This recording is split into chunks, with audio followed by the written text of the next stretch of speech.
नमस्कार, मैं हूं आपके साथ ईशा नेगी और आप सभी का स्वागत है इंडिया टीवी के डिजिटल प्लेटफॉर्म पे। आप जरा सोचिए कि आपकी बच्ची या फिर कोई भी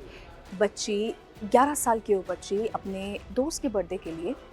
शाम को केक लेकर उसके घर जा रही हो, लेकिन क्या हो कि शाम के बाद वो घर कभी वापस लौट कर ही ना आए। कुछ ऐसा ही हुआ पश्चिम बंगाल के दक्षिण 24 परगना के बरुईपुर इलाके के सूरज हाट इलाके में।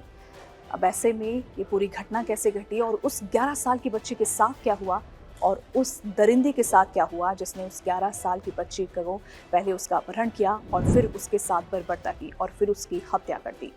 पूरी घटना जो है सिलसिलेवार तरीके से इस वीडियो में हम बताने जा रहे हैं।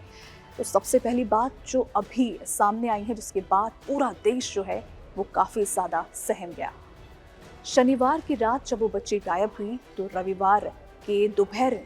एक तालाब के किनारे एक बोरी मिली। जो वहाँ के लोग हैं, स्थानीय लोग हैं, वहाँ पर उन्होंने एक बोरी देखी और उस बोरी को देखते ही उन्होंने पुलिस को सीधे इस बात की जानकारी दी कि ये जो सूरजपुर हाट इलाका है, यहाँ के तालाब में एक बोरी मिली है। जब पुलिस वहाँ पर पहुँची, जब उस बोरी को खोला गया तो उस बोरी में उसी 11 साल की बच्ची का शव मिला, जिस बच्ची को लोगों ने जो है शनिवार की शाम को अपने दोस्त के घर जाते हुए देखा था। अब ऐसे में पूरे इलाके में एक तरीके से सनसनी फैल गई और पूरा इलाका सन्न रह गया कि आखिर ये कैसे हो सकता है। उसके बाद आप सोचिए कि जब ये खबर पूरे इलाके में फैल गई, पूरे बारुईपुर इलाके में फैल गई, तो लोग काफ़ी ज़्यादा गुस्से में नजर आने लगे। लोगों का आक्रोश इस कदर बढ़ गया कि वहाँ लोगों ने एक तरीके से सड़क जाम कर दिया। वहाँ पर तमाम जो है विरोध प्रदर्शन किया गया और साथ ही साथ जो टायर्स थे वो जलाए गए। पुलिस तक का विरोध वहाँ पर किया गया। लोगों के मन में सिर्फ एक ही ख्वाहिश थी और उनके आंखों में आंसू थे और साथ ही एक ही मांग थी कि जिस दरिंदे ने भी इस बच्ची के साथ ये किया, उसे सलाखों के पीछे लाया जाए या फिर उसे सीधे मार दिया जाए। अब ऐसे में पुलिस पर भी सवाल उठने लगे।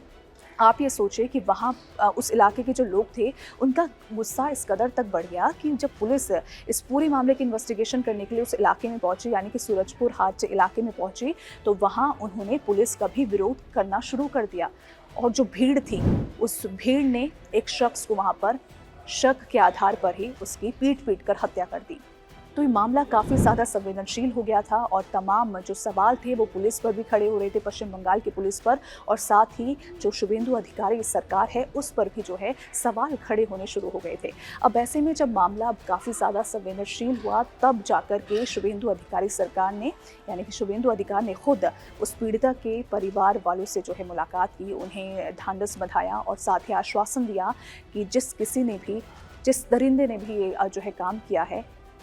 उसके खिलाफ कड़ी से कड़ी सज़ा और कार्रवाई की जाएगी। अब ऐसे में तुरंत जो है शुभेंदु अधिकारी ने SIT यानी कि स्पेशल इन्वेस्टिगेशन टीम का जो है गठन किया, एक टीम बनाई और साथ ही साथ DGP और पुलिस कमिश्नर को ये आदेश दिया और एक अल्टीमेटम दिया कि अगले 72 घंटे के बीच जो है 72 घंटे के अंदर उस दरिंदे को आप पकड़ कर लेकर आइए। अब ऐसे में होता क्या है कि फिर जब SIT के पास ये पूरा मामला गया तो SIT ने भी पूरे जोर के साथ इस केस पर जो है अपनी निगरानी करनी, जांच पड़ताल करनी शुरू कर दी। सबसे पहले हुआ क्या कि जिस तालाब, जिस इलाके में और जिस लास्ट लोकेशन में वो बच्ची लोगों को नज़र आई थी, वहाँ पर पुलिस गई और वहाँ की CCTV खंगालने शुरू कर दिए। जहाँ भी CCTV थे उस पूरे CCTV की जांच पड़ताल जो है SIT ने की, एक एक CCTV को खंगाला, तब जाकर वो एक मासूम सी बच्ची, 11 साल की बच्ची उस CCTV में नज़र आई और उसमें साफ दिखाई दिया कि वो जा रही थी। तभी एक प्रभास मंडल नाम का शख्स जो है उसके पास आया, उसे बहलाया फुसलाया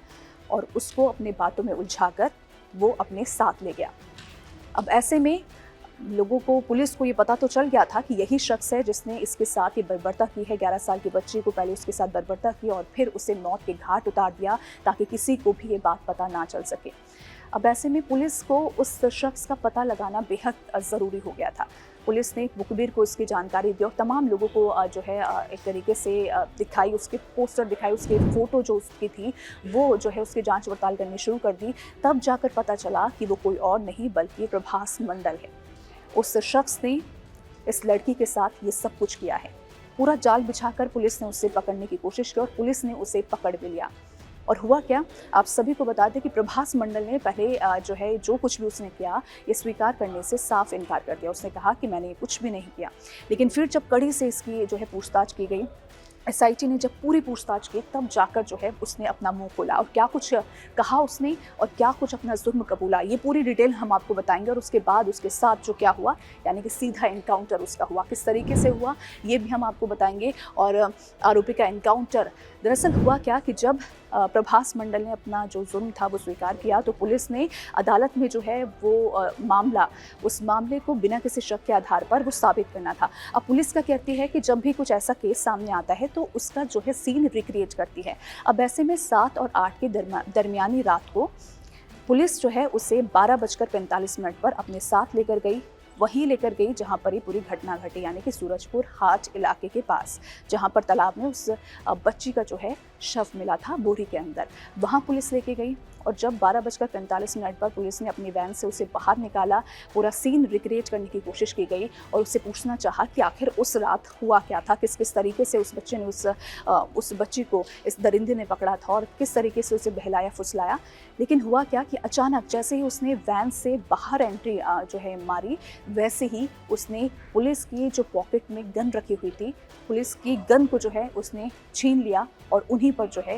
एक तरीके से फायरिंग करनी शुरू कर दी। अब पुलिस भी, हालांकि पुलिस को भी ये पता था कि ऐसा हो सकता है, ऐसे में पुलिस भी अपनी आत्मरक्षा के लिए वहाँ पर डटकर खड़ी हुई और जितनी भी पुलिस की टुकड़ी थी, जितने भी पुलिस अफसर वहाँ पे थे, उन्होंने जो है अपनी आत्मरक्षा के लिए उस पर फायरिंग करनी शुरू कर दी और गोली उसके जो है सीने पर जा लगी और इस दौरान वो जख्मी हो गया। हालांकि पुलिस ने आनन फानन में उसे जो है हॉस्पिटल भी ले जाया गया, जहाँ पर डॉक्टर्स ने उसे मृत घोषित कर दिया। यानी कि एक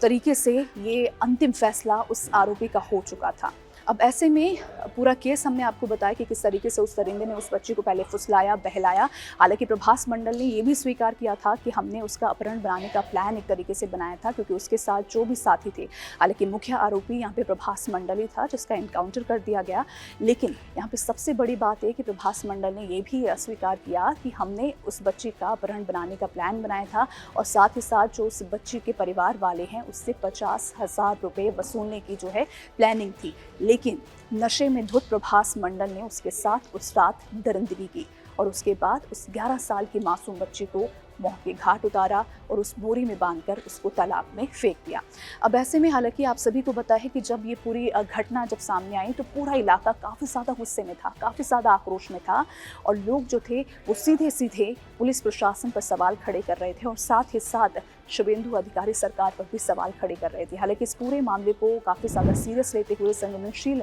इस मामले को लेते हुए सीएम शुभेंदु अधिकारी ने खुद पीड़िता के माता पिता से मुलाकात की, उनको जो है पूरा आश्वासन दिया कि हम जो है 72 घंटे के अंदर इस जो दरिंदा है, ये जो आरोपी है, इसको पकड़ कर लाएंगे, आपके पास लाएंगे। अब ऐसे में जब ये खबर पूरे इलाके तक पहुंची कि उस शख्स का जो दरिंदा था, प्रभास मंडल था, उसका एनकाउंटर कर दिया गया है, यानी कि वो अब मारा जा चुका है, तब जाकर पूरे इलाके में सन्नाटा एक तरीके से छा गया। हालांकि लोगों को ये एक तरीके से न्याय लगा और लोगों को ये एक संतुष्टि मिली कि अब जिसने उस बच्ची के साथ, जिस दरिंदे ने उस बच्ची के साथ ऐसा किया, वो इस दुनिया में नहीं है। इसके बाद हालांकि जो संवेदनशील वो पूरा इलाका था वो अब शांत हो गया है, मामला पूरा ठंडा हो गया है। लेकिन इसके बाद जब प्रभास मंडल को उसके घर, यानी कि उसके घर जो बारुईपुर में उसका इलाके में उसका घर है, जब वहाँ पर उसकी बॉडी ले जाई गई, उसका शव ले जाया गया, उसकी माँ को जो है वो शव सौंपा गया, तो उसकी माँ ने, जो लिखा हुआ है ना यहाँ पे कि माँ ने बेटे का शव लेने से ही साफ इनकार कर दिया। उसकी बॉडी लेने से उसकी माँ ने साफ तरीके से कहा कि मैं हमेशा अपने बेटे को सही राह पर लाने की कोशिश करती रही, लेकिन उसने कभी भी मेरी बात नहीं मानी। उसने कहा, यानी कि जो प्रभास मंडल की माँ है, उसने साफ कहा कि देखिए हमारे परिवार में इसकी बॉडी लेने वाला मेरे अलावा और कोई नहीं है, लेकिन मैं भी इसकी बॉडी अब नहीं ले सकती हूँ, मैं इसका अंतिम संस्कार नहीं करा सकती हूँ, क्योंकि मैं अपने बेटे यानी कि प्रभास मंडल को ही एक्सेप्ट नहीं कर दी। जो भी उसने किया है उसकी वजह से ही उसका ये हाल हुआ है और जो भी उसने किया वो बहुत गलत किया। तो आप देख सकते हैं कि एक माँ, जो माँ अपने बेटे को पालती है, पोसती है, लेकिन अब जब उसकी माँ के सामने जो है प्रभास मंडल की जब बॉडी दी गई तो उसने साफ इनकार कर दिया, अपने बेटे की बॉडी लेने से ही उसने साफ इनकार कर दिया। हालांकि आप देख सकते हैं कि जो बंगाल की जो स्थिति अभी है वो किस तरीके से सिर्फ 72 घंटे के अंदर ही एक सीधे तरीके से उसका इनकाउंटर हो गया। हालांकि सोशल मीडिया पर अब जो लोग हैं वो दो धड़ों में बंट गए हैं। एक धड़ा ये कह रहा है कि जो भी पश्चिम बंगाल की पुलिस ने किया, जो भी पश्चिम बंगाल के प्रशासन ने किया, हालांकि प्रशासन नहीं बल्कि पुलिस ने किया, एनकाउंटर किया, वो सही था। और पुलिस की जो तुरंत एक्शन वाली जो कार्रवाई थी ना, वो कहीं ना कहीं एक अंतिम फैसला ये था और अंतिम न्याय जो है उनकी पीड़िता की माँ को मिला और ये कहीं ना कहीं ये सब कुछ ठीक था। लेकिन एक धड़ा ऐसा भी है जो ये कहता है कि अदालत तक ये मामला जो है जाना चाहिए था, अदालत के सामने इस पूरे मामले की जाँच होनी चाहिए थी और तब जाकर जो है यहाँ पर इंसाफ एक तरीके से मिलता। हालांकि दो धड़ों में अब बढ़ गया है, लेकिन यहाँ पे सबसे बड़ा सवाल यही है कि जो पीड़िता के घर वालों को चाहिए था, जो पीड़िता के तमाम जो उसके जो सपोर्ट में लोग खड़े थे और तमाम जो लोग वहाँ पे खड़े थे, वो जो चाह रहे थे कि मांग जो है उनकी पूरी की जाए और जो दरिंदा है उसे मौत के घाट उतारा जाए, जिस तरीके से उसने उस मासूम सी बच्ची को मौत के घाट उतारा। हालांकि अब पूरे इलाके में शांति है, लेकिन यहाँ मैं आपको ये बता दूँ कि अभी भी जो मजिस्ट्रेट तक इस पूरे मामले की जाँच जाएगी, जो पुलिस ने जो एनकाउंटर किया वो क्यों किया, पुलिस इस बात को जो है मजिस्ट्रेट के सामने पेश करेगी। हालांकि इस पूरे मामले को लेकर आप क्या सोचते हैं कि पुलिस ने या पश्चिम बंगाल की पुलिस ने सही किया या फिर गलत? आप अपनी राय कमेंट सेक्शन में ज़रूर बताइएगा। आपको क्या लगता है कि अदालत तक ये बात जानी चाहिए थी या फिर जो पुलिस ने ये तुरंत एक्शन वाली जो कार्रवाई की, जो अंतिम फैसला लिया, वो सही था? अपनी राय कमेंट सेक्शन में ज़रूर बताइएगा।